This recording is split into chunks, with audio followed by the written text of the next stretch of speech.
So does everybody have their paper and a pen? Or at least, No. okay. All right. Well, we're going to work on that, and I'm going to give you the ideas of how to create this list. But just the physics, the logistics of what we're going to do on Sunday night is that we're going to gather in the temple at about 7:30, and we're going to chant. Okay. And then at the end of that chant, we're all going to form a single two by two line that we're going to walk out, surround the fire, and then we'll start chanting. And the chant that we do is, well, first of all, let me talk about the history of these Hindu fire ceremonies, right? This is a classic fire ceremony that have been done for they say 4,000 years they've been doing a ceremony like this. The earliest references are found in the Vedas, particularly the Rig Veda, which dates back to about 1500 BCE. And these rituals are known as yagna. They played a central role in Hindu worship and spiritual practices since then, evolving over time, but maintaining their core significance. So this is a beautiful deal that we're looking at. So the tradition of that is that this is a time for spiritual cleansing and renewal. And the fire is seen as a purifying element. We're going to talk about that a little more. It's an offering to deities. In Hinduism, fire is seen as a medium through which offerings can be made to various deities. So during New Year's Eve ceremonies, offerings like ghee, grains, and other items are made to invoke blessings for the coming year. And if you guys have been here, you know that all the participants will be throwing in a grain into the fire. And it will also be, Mickey will be dishing ghee, and that makes the flame kind of flame up. And it's a really beautiful aspect of this. Also, there's an astrological significance. Some Hindus believe that performing these rituals at the transition of the year has astrological benefits, aligning cosmic energies for prosperous and auspicious year ahead. And last but not least, obviously, we have Agni. Agni is the fire god in Vedic traditions, the god of fire, messenger between humans and gods. So that's when you see that fire, that's what we're looking at, this messenger that kind of reaches out between us and the gods. And I find that particularly appropriate because one of the things that's mentioned most prominently in the Untethered Soul is the fire of yoga. And it's that burn that you feel when you're really going through your stuff, right? There'll be times when all of your stuff is getting hit, and you'll make a choice. You'll make a choice to stay present in that moment, open your heart to it, and accept whatever it is that's happening to you in that space, in that time. And your heart is going to burn. And it's kind of a rite of passage that people coming to the temple and doing our programs will talk about this unbelievable pain that they're going through, the worst that's ever been experienced by any human ever.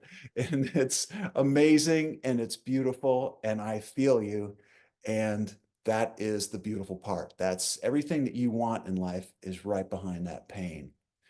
And so that's really what we're doing here, is we're really invoking that power, that fire of yoga, through the physical embodiment of a fire that we're going to see on the field that night. Now, as we form a circle around the fire, we're going to be doing a chant. And that chant is Om Shri Agnaye, Om Shri Agnaye, Om Shri Agnaye Swaha.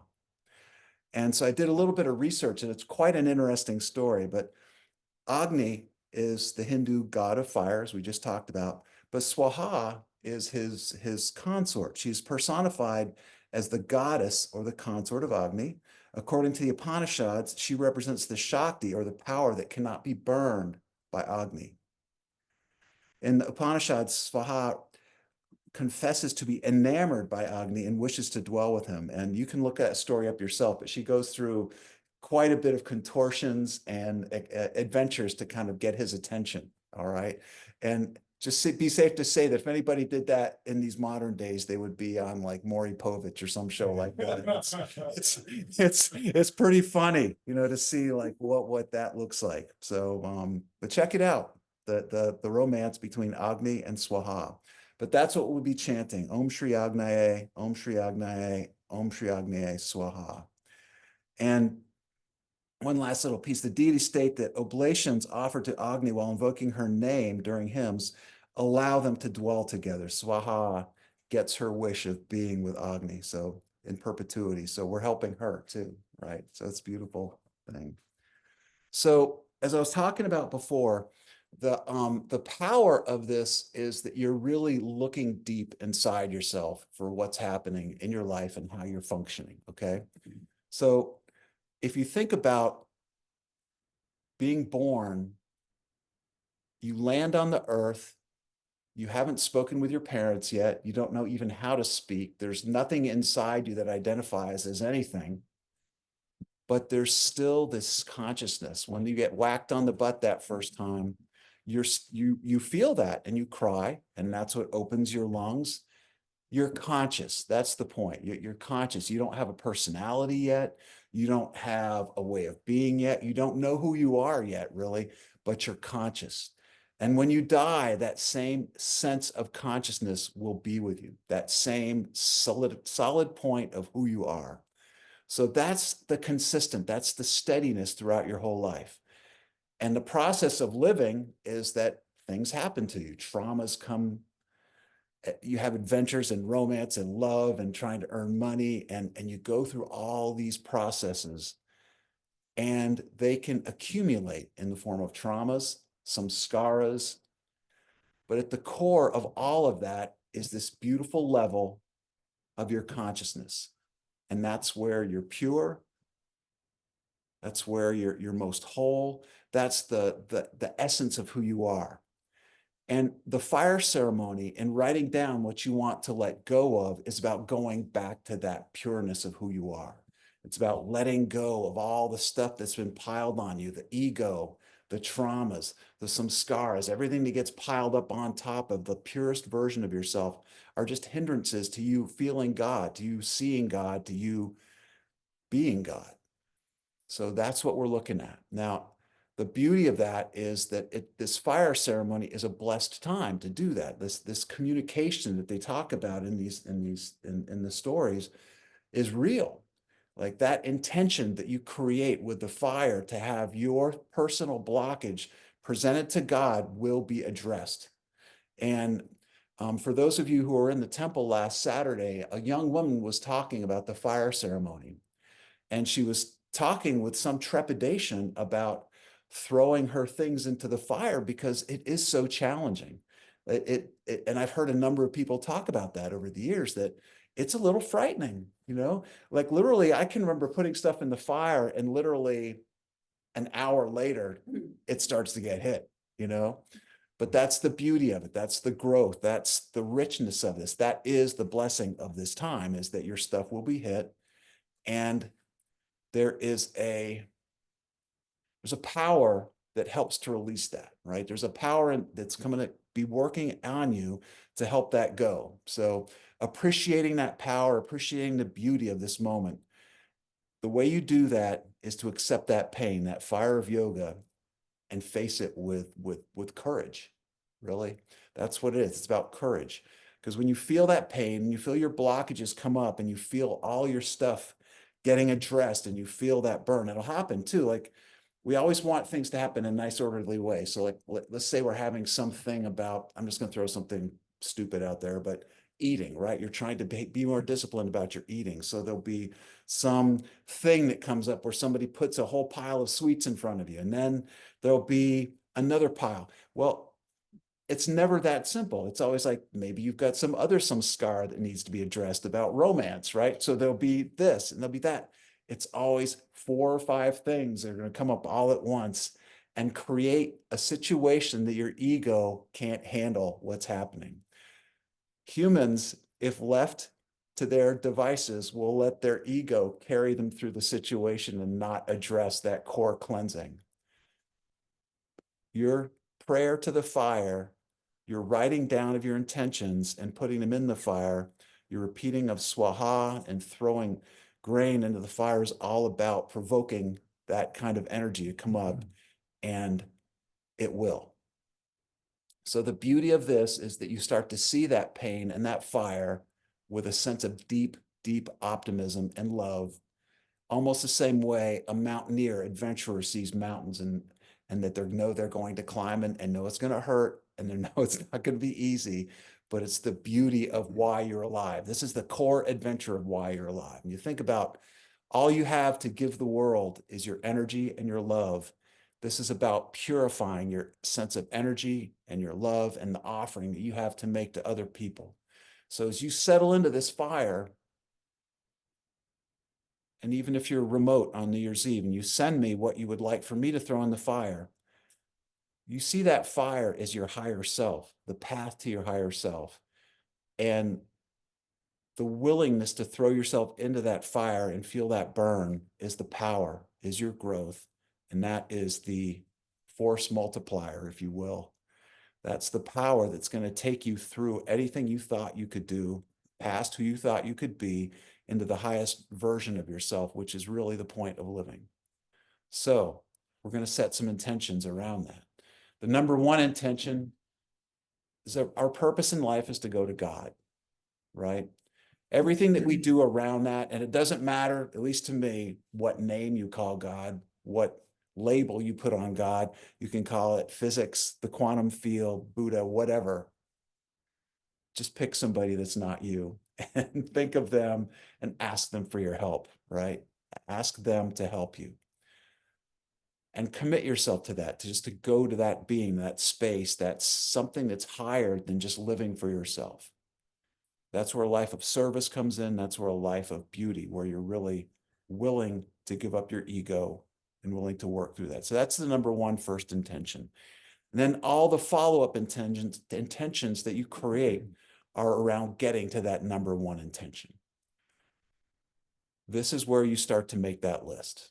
What is it that you want to let go of that will clear the way for your ego to be let go of, for your work to become for God, all that you do to be about God? So that's where we get to sit for a minute.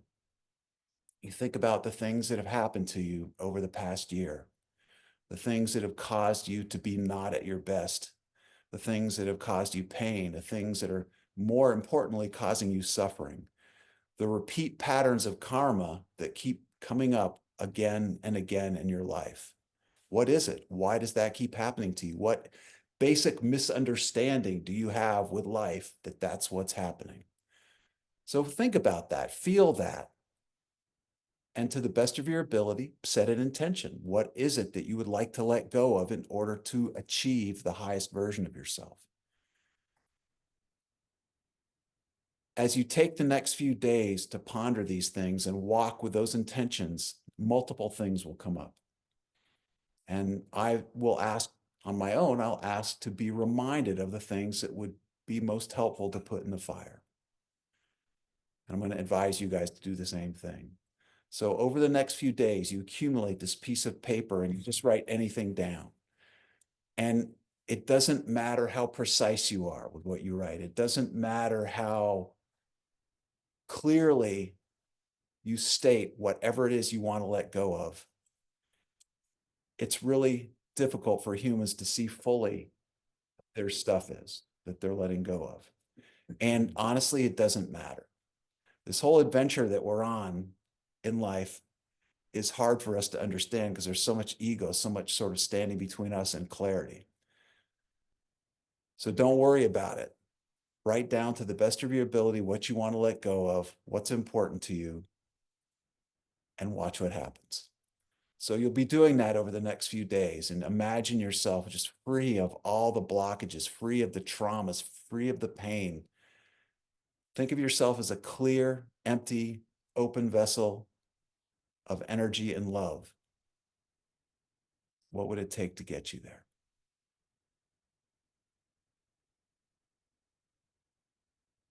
So you'll write all that down on a piece of paper.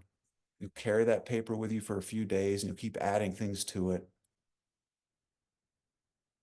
And when we step up to the fire, we'll go around the circle one at a time with couples or family units or even singles that go up to the fire and throw their piece of paper in. And for those of you on Zoom, if you'd like me, as I said, to put something in the fire for you, just email it to me. Use the subject line fire ceremony, and I will fold it up, without reading it, print it out, fold it up without reading it, and throw it in the fire for you. So imagine this perfect state, this highest state that you can imagine of yourself doing the work you want to do, helping. And focus less on what that looks like and focus a little more on what's preventing you from getting there. The ego, the defensiveness, the protection that the ego provides, the fear. When you notice that your mind dwells endlessly on certain topics or certain behaviors by other people, think of something, see the opportunity for letting go and add it to your piece of paper.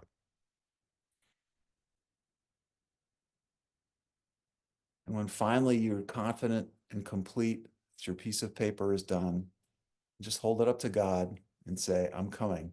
I'm coming for you. This is my offering to you. And put it in your pocket and show up on Sunday night and be ready to throw it in. And then how you face life and the fire after that comes back to what we talked about at the beginning of this call, is that there's going to be a time when everything comes at once. There's going to be a time when the fire is burning incredibly hot, and all you want to do is just take a break. All you want to do is just let whatever this pain is pass. And you're not going to do that. You're going to relax and release in the midst of that pain. And you're going to open your heart and open your feelings, and you're going to let go of defensiveness. And that fire is going to do its work in you. So just to close out, I want to do a quick exercise on relax and release, so that we'll all have some training as to how we're going to address all that comes up from this fire. So it's after New Year's, and maybe there's a particular person or a place or a thing that you have imagined as the blockage, the thing that's holding you back, and it confronts you. And you feel that fire in your heart. Your ego is just on fire. Everything is about protecting yourself. You're going to be mindful in that state. You're going to see whatever it is that comes up, whatever that burn is, you're going to see it arise. And you're going to be standing back from it. There's going to be a little bit of space between you and that stimulus, that fire, the buttons that are getting pushed by other people or your traumas or your history. And there's going to be just enough room for you to take a breath. On the outside, your mind is just going to be spinning and burning and twisting. All of your inherent skills of avoiding pain are going to be asking to be used, running away, fight or flight. And you're just going to take a little bit longer, take a couple breaths. And in your chakra system, there's a column of energy that flows up. And in breathing, you're going to open and relax that entire chakra system, that entire column of energy that flows all the way up. It's not your job to remove the blockages. It's only your job to relax and release and let whatever it is, that deity that you favor, that force that's not you, you let that have your blockages, your pain, your traumas. And you're going to breathe. And as you can imagine, that column of Shakti rising up through your chakra system, your shoulders are going to go back, your chest is going to fly open, your back's going to straighten, you're going to open, and you're going to breathe in through your nose. And that breath is like a nostril on your heart. It's going to open and relax everything going on inside your chest. You're going to release the breath out of your mouth. And you're just going to do that a few times. Breathing in through your nose. Do it now. That's beautiful. And then release it out your chest. Breathe in through your nose. 1, 2, 3, 4. Chest open, shoulders back, and breathe out of your mouth. 1, 2, 3, 4, 5. Breathe in through your nose. 1, 2, 3, 4. And then breathe out through your mouth. 1, 2, 3, 4, 5. That is the physical manifestation, the activity that you will be doing. You'll get better at it. You'll come to a point where you can do this in the middle of a business meeting, in the middle of a conversation. One of my most beautiful moments was an inmate who was recently released for a number of reasons, was standing in line in Walmart and incredibly stressed out. He had to go report to his parole officer. There was a kid screaming in the background that reminded him of a kid that he couldn't be with. And he was heartbroken. And I swear to God, he remembered everything that we've learned. He just did exactly what we just did. He breathed in through his nose. And he says, Tim, it's amazing. That stuff really works. So I want you to remember that. And in that release and in that relaxation, the magic of the fire, the magic of yoga is that you release huge chunks of your blockages. Some scars will pass. You don't have to release them one at a time in the way that they were produced. You release them in large chunks, and they go fast, and it's powerful. And on the other side of that pain, because it's going to hurt when it releases, but on the other side of that practice where you breathe and you relax and you release, there is an incredible amount of energy. It's amazing. Like when your life turns around and it just keeps evolving upward and upward and upward, that release will power you and you'll see the greater version of who you are. So that's all I can do is offer you that optimism that it's worth going through the pain to get there. So that's the ceremony. That's how you live. That's the practice of life for the rest of your life. Face it with enthusiasm and joy. If you've ever been an athlete or competed in anything, it's that same sense of adventure, of dharma, of karma, of the leela of life, the game, the sport of life. That's what this is all about. And this is going to the gym. This is that getting stronger and then facing it with your own fire and letting the fire of yoga light your own fire. And I promise you, next year at this time, you'll be sitting in a completely different place and you'll be a blessing to all those around you. So with that, I want to say thank you to everybody willing to put themselves out like this and to take the risk, to take the chance, to show the optimism, the love, and the enthusiasm, because it's worth it. All right. All right, everybody. Here we go. Thank you.